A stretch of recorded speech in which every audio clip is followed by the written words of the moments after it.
บายดีนี่ผู้นี้สบายดีสบายดีโดนแล้วบ่เห็นกันเนาะน้องๆเฮ็ดหยังกันนี่นะเมื่อนั้นก็เห็นบ่าวแก้วไว้ไล่มาเยี่ยมมายามแม่นบ่น้องอ๋อละมากับผู้ใดคนเดียวเป็นยังไงบ่าวแก้วไว้ไล่ยังหล่อคือเก่าบ่ อุตสาหบ้านภูนกมีแต่คนหน้าหางเด้อทุกคนเลยก็คือเจ้าได้ไปเลี้ยงแบ่บ่นี่บ่ผักพรเนาะบ่มีรถบ่มีน้ำมันแน่เป็นยังไงน้ำมันช่วงนี้บ้านเฮาขายลิตรนึงเท่าใด60เอาทุกคนเลยน้ำมันหมู่บ้านเสากกนี่ลิตรหนึ่ง60,000กีบด้วยทุกคนเลยถ้าบ่ได้อยากมาเยี่ยมมายามสาวลาวนี่ต้องซื้อมาโลดแต่สวรรณเขตเด้อแต่เฮือนของเจ้าตอนนี้ยังทางให้อ๋อเป็นยังเจ้าคือบ่ได้ทางให้มีแต่ทางใจอย่างเดียวเลย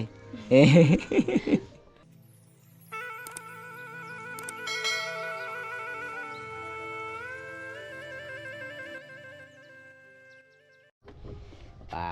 ทุกคนผู้สาว2 คนน่าหักหลายเด้อันนี้เป็นสาวพลังบ่ สบายดีเด้อสาวพลังสบายดีนี่ผู้นี้สบายดีสบายดีโดนแล้วบ่เห็นกันเนาะน้องๆเฮ็ดหยังกันนี่นะคือส่งเสียงงามนุ่งบ่ได้เฮ็ดหยัง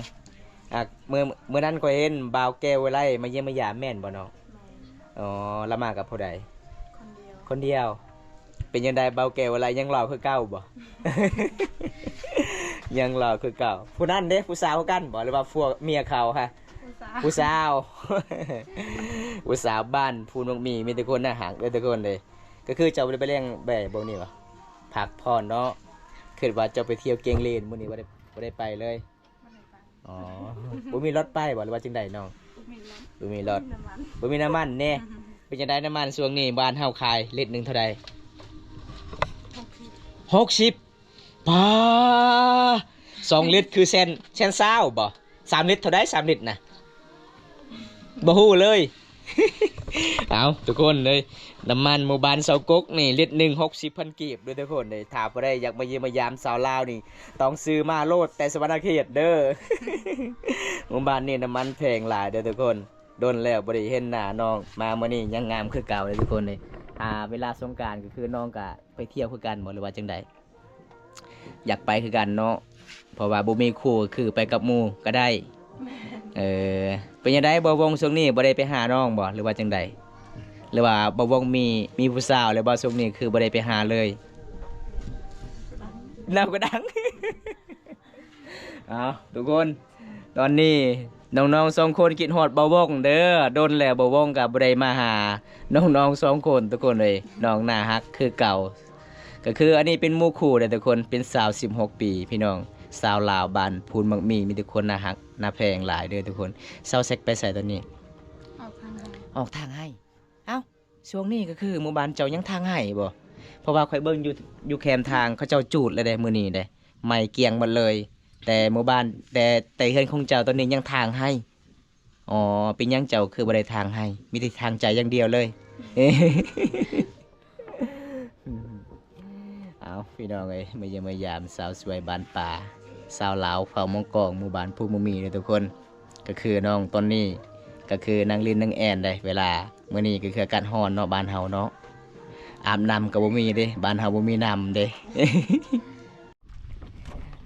เอา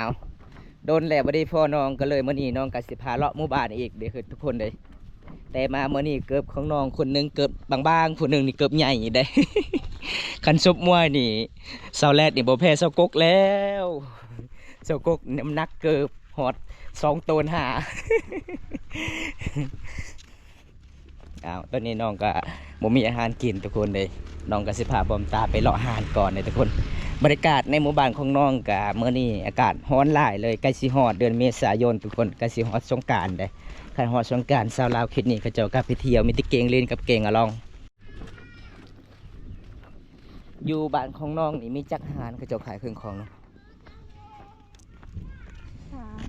หานแสดงว่าถ้าหานผู้ใดเบิดต้องไปหานจุดนั้นอีกเนาะหลายหานอยู่ทุกคนเป็นหมู่บ้านที่มีสัญญาณโทรศัพท์มีไฟฟ้าใส่โอ้ดุมสมบูรณ์อยู่หมู่บ้านนี้แต่ตอนนี้ยังบ่มีน้ำใส่ส่วนไรจะลองชีวิตก็ไปอาบน้ำห้วยเลยทุกคนไปเยี่ยมไปยามเจ้า2 คนนี่ไปเมื่อใดก็อยู่นำกันตลอดเลยบ่แม่นน้องเป็นแฟนกันบ่หรือว่าจังได๋ ติด สอง เออ สาวสนิท สนิทกันมีแต่2คนนี่แหละสาวโสดพร้อมเนาะ ถ้าสาวแหลดเอาผัวสาวกกคิดฮอดบัดนี้สาวกกเอาผัวสาวแหลดก็คิดฮอดสาวแหลดก็อยู่บ่ได้และอยู่เฮือนอยู่ศาลอันนี้เป็นหานเมฆาบ่โอ้หานเมฆาหาวเส้นแซ่บนี่เมฆาคนงามเวลามาเยี่ยมมายามเพิ่นกะเอิ้นกินข้าวกินน้ำเด้อทุกคนเจ้าให้เบิ่น เอาเลือกเลยผู้สาวแต่อยู่ดักเดียว ฮะมันสวยปะเยอะสวยรถไทยให้หนึ่ง อันเกิน เมื่อนี่ใช่เมื่อสุดสลายนะ โอ้โหเนี่ยกี่ซื้อ อันเด็ก ได้มา เอา คิด หัวใจเลยพี่ เดี๋ยวนะ หัวใจด้วย ได้แล้วล่ะเบิ้ล เบิ้ลเลยแดงกามถึง เออ เมื่อยังกี่ชุดละ ชวนแรง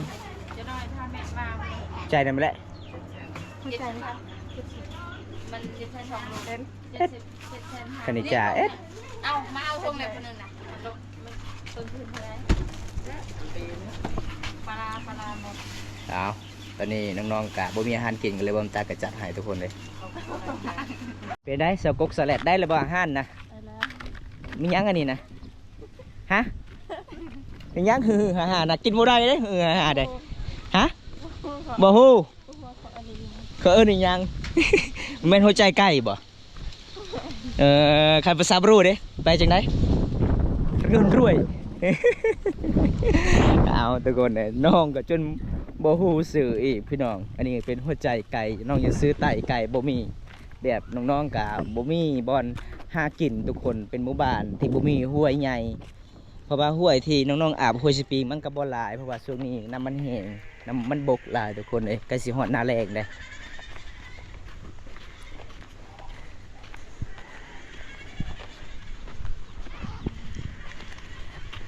โอ้กัดฮ้อนหลายเลยทุกคนเลยฮ้อนหลายเลยมื้อนี้พี่น้องบางคนก็มาแต่ตักน้ำเด้เวลาไปตักน้ำนี่ก็เจ้าต้องอ่องใส่กระทงเอาทุกคนเลย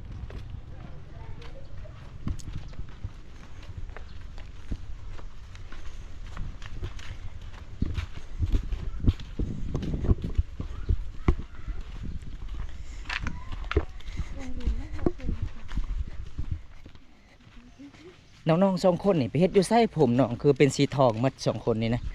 ฮะยอมเองเลยบ่พอดีเกียมเล่นสงกรานต์เนาะ กาสิฮอดสงกรานต์น้องก็เลยเกียมผมให้เป็นสีทองเลยทุกคน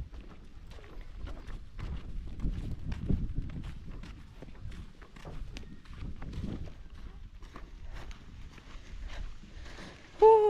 การฮ้อนหลายสุดยอดเลย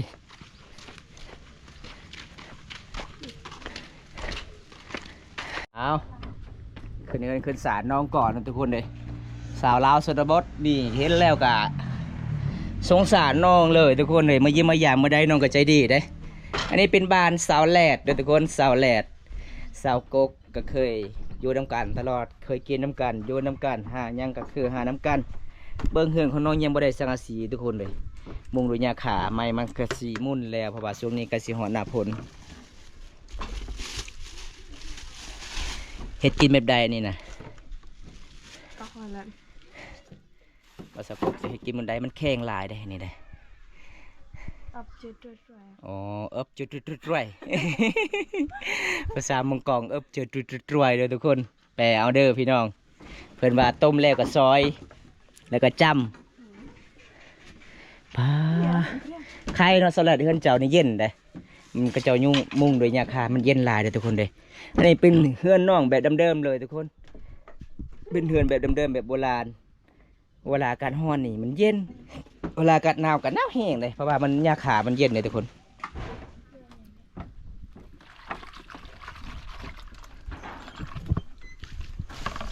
ตอนนี้น้องกับสิต้ม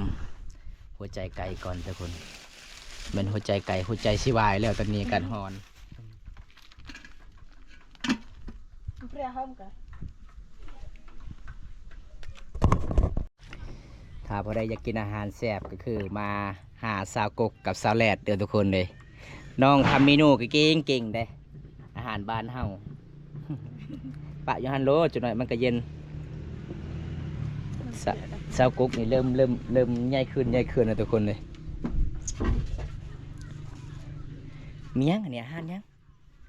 ฮะยังจิโร่ อาหารเครียดบ่โอ้น่า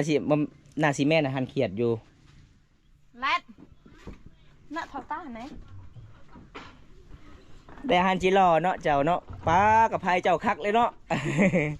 เฮือนน้องบ่มีกับไผ่ทุกคนเนี่ยน้องก็ไปเอาไฟมาดังแต่เฮือนหมู่ครูเห็นบ่เขตชนบทแบบบ่มีกับไผ่ใต้ต้องแบบนี้ทุกคนต้องไปเอาอยู่เฮือนหมู่ได้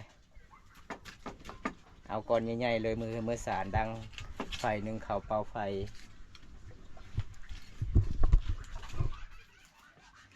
สาวแรดเฟินดังไฟสาวกกเฟินกะสีเฮ็ดกินได้สุดไผ่สุดมัน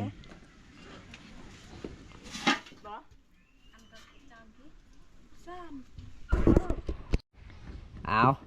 น้องกกว่าบ่มีสารสี่ล้างถ้วยล้างจานทุกคนน้องเอาใบหยังฮะใบหุสิไข่บ่โอ้เพิ่นเอาใบหุสิไข่พี่น้องมาคัดหม้อได้เวลาล้างถ้วยล้างจานทุกคนเลยเอานี่ก็ได้อยู่พี่น้องบางคนก็เอาดินทรายบางคนก็เอาใบหุสิไข่มันก็สีออกอยู่เพราะว่าเฮาก็บ่ได้ซื้อสารที่ล้างถ้วยล้างจาน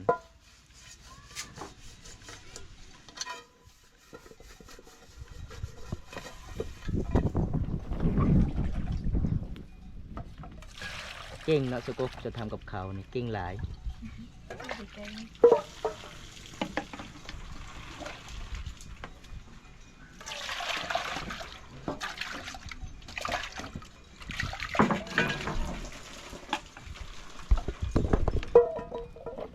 ตัวเมาบ่อุ้ยเนี่ยหัวใจเนี่ยมันตีงใด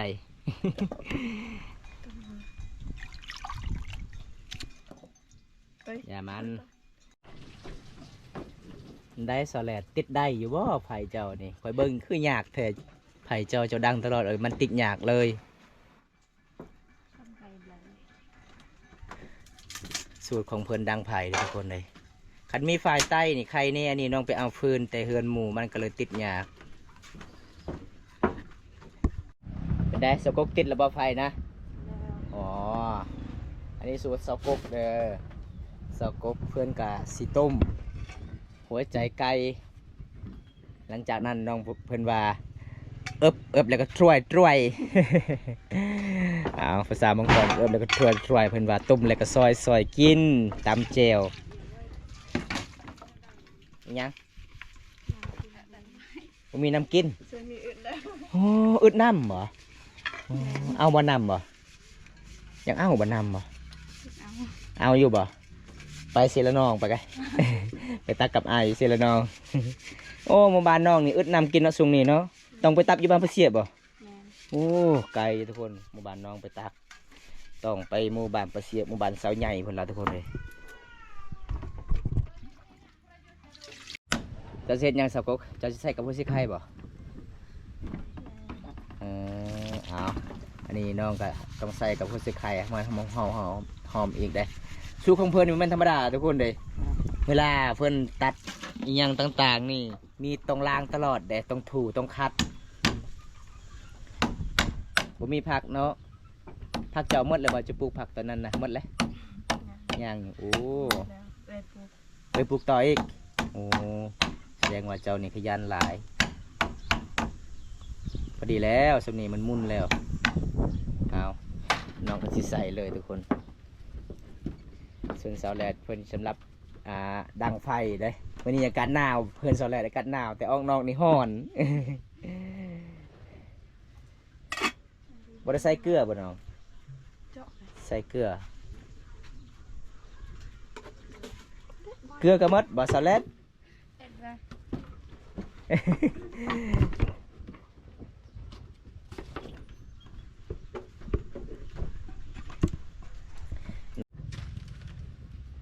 ปลาจับเลยเนาะมือเจ้าใส่เอกใส่ลายเลยใส่ลายเสียบลายเด้ เอาแต่นี่น้องสาวกบเพิ่นก็สิใส่เกลือก่อนใส่อีกใส่มะทงเลย ใส่มะทงเนี่ยสุดน่ากินบ่ได้เลยเนาะเบิ่งพี่น้องทางพุ่นอากาศร้อนเนี่ยเบิ่งทุกคนเลยเห็นบ่แต่อยู่นี่น้องหนึงดังไฟน้องก็อยู่ใดเพราะว่าเขตชนบทช่วงนี้เขาเจ้ากำลังฮอดฤดูฮือไฮจุดไฮแล้วฮือแล้วก็ซักข้าวให้แล้วก็เสียหญ้า2 เทื่อ 3 เทื่อจึงได้กินข้าวเด้อทุกคนแต่บ่แม่นธรรมดาพี่น้องดำรงชีวิตบ้านเฮาบ้านนอกบ้านนาประมาณจังนาทีจึงสุกเสาแรดเจ้าเคยเฮ็ดกิน1ข้าวเป่าไผ่ฮะ บ่ฮู้ บ่ฮู้คือกันเนาะสมมุติว่าคันน้องอยู่เฮือนอยู่ศาลนี่บ่มีอาหารก็คือน้องอดเลยข้าว อดเลย อดเลยรอถ่ายอีพอยแม่มาแต่ให้ที่ชวนเอามาพักก็คือได้กินตอนแรง แม่น โอ้คันมีอาหารตอนเที่ยงก็กินเนาะอ๋ออันนี้คือวิถีชีวิตของชาวลาวเด้อทุกคนพร้อมตากะมายิ้มมายามน้องว่าบ่มีอาหารกินน้องก็เลยอดข้าวก็เลยซื้อให้น้องไตไก่ประมาณ2 โลนล่ะพี่น้องเอ้ยปกติไปยิ้มมายามเมื่อใดน้องกับบ่ได้พออยู่เฮือนน้องกับเป็นสาวเลี้ยงแบเด้ แต่ช่วงนี้น้องกับพักผ่อนแล้วทุกคนเลยถ้าพอใดบ่เปลี่ยนก็คือน้องกับเมื่อยหลายเพราะว่ามันฮ้อนแล้วดูหน้าฮ้อนหลายทุกคนตอนนี้สกุกไปใส่ ไปเอาผัก ไปเอาผักสกุกเองบ่ แม่น โอ้แสดงว่าอยู่บ้านเฮานี่เขตชนบทถ้าจะกินผักเฮาปลูกก็คือหมู่คอเฮาต้องให้เนาะ แม่น เป็นความสามัคคีกันเด้อทุกคนบ่ได้ซื้อพี่น้องบ้านเฮาบ่ได้ซื้อทุกคนเพราะว่าจะเป็นแขกมาทางใดมาเยี่ยมมายามชาวลาวกะย่อพาเขาให้กินใจดีทุกคนเลย แบบเพื่อนสามบ้านช่องเขาเจ้ากับบ่มีแต่น้ำจิตน้ำใจงามนะทุกคนเลยฮักเพลงกันเอาแต่นี่สาวกกเพิ่นไปเอาผักไปสาวแลดเพิ่นรอถ่ายอยู่เพิ่นอยู่ศาสตร์เพิ่นว่าสาวกกปลูกผักก็เลยสาวกกต้องไปเอาให้บอกพี่น้องอยู่ทางพุ่นที่เป็นบ้านสาวกกอันนี้เป็นบ้านสาวแลดไอ้ยังจะเอาผักนี่เอาทั้งหากเลยบ่แสดงว่ามันก็บ่ได้ปงอีกได้จะเอาหมด สาวกกนี่ขยันนะทุกคนเป็นสาวปลูกผักเลยปลูกผักปลูกมักแตงแต่เสียดายมาบ้านน้องไม่ได้กินมักแตงน้องปลูกหมดเลยบ่มักแตงเจ้านะหมดแล้วเจ้าได้ค่ายบ่หรือว่าจังใดกินเองโอ้บางคนก็ไปลักแล้วเนาะ อันนี้คือผักกาดกับผักหอมป่าผักหอมเปรน้องปลูกไว้ทุกคนขยันเลยทุกคนสาวแหล่เพิ่นประกวดเพิ่นสาร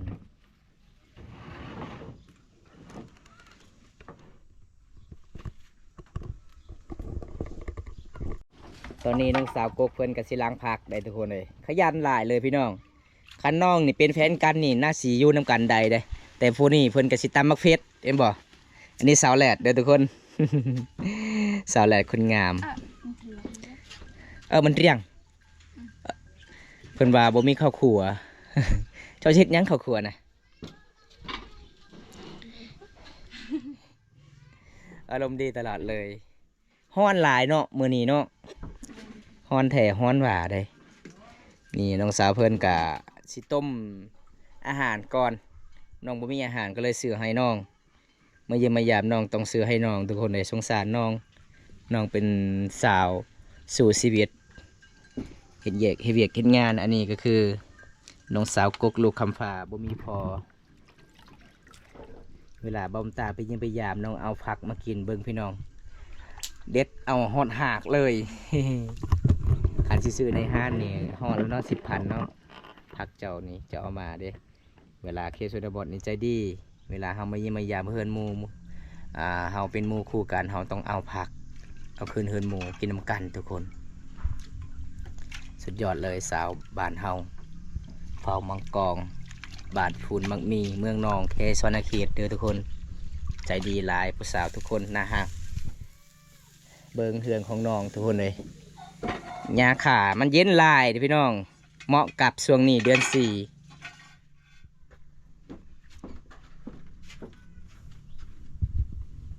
เอาอันนี้คือน้องกระสิซอยกันอีกเห็นบ่